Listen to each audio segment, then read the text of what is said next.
Ibang klase talaga sa Pinas pag may birthday. Kasi may mga palitsyon pa tayo. Kaya ngayon minasang samahan nyo ako. Dahil magfo-food trip tayo ngayon ng lechon. Di ba tayo mahilig nito? Pero sige, food trip tayo ngayon. Kasama ang pamilya at mga tropa. Umaga pa lang, eto na kagad yung agenda nila. Tutuog na sila ng lilitsonin dito. At eto lang yung kagandahan sa probinsya. Dahil pag naglilitsyon tayo, tayo masyadong gagastos ng uling. Kasi maraming kahoy dito magagamit. Kaya walang problema sa panggatong dito. Mga nasa 3 oras na nga pala itong nakasala. Kaya maya lang, pwede na natin itong lantakan. Nga pala ng aking pinsan. Kaya makakatikim na naman tayo dito ng lechon. Mga pamilya nga lang pala yung mga bisita dito. Medyo malaki yung lechon, kaya sigurado mabubusog tayo nito. At eto minasang umpisa na ng laban. Aminin ko, hindi talaga ako masyadong mahilig sa mga karne. Pero ngayon, syempre kakain tayo. Kasi minsan lang tayo makakain nito. Napakasarap din kasi ng timpla. At yung lechon talagang lutong-luto. Kaya masarap. At dahil sa ginawa nating sausawan, suka lang ng maanghang. Eto yung pinaka-the best na sausawan dito sa lechon. Eto nga pala yung birthday boy natin. Isang lalaki sa pamilya, kaya may lechon. Kami lang din yung bisita dito. Kaya nakakabuelo tayo sa pagkain. At pakalipas ang ilang oras, eto dumating yung mga tropa natin. Si Boss Alex kasama yung mga tropa niya. Akala daw kasi nila ako yung my birthday. Kaya lumusob sila dito. Happy birthday, kanto ha!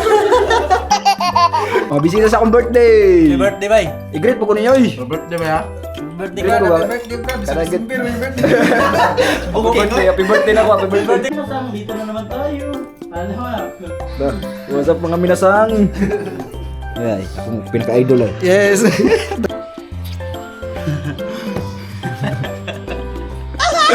Kita deh.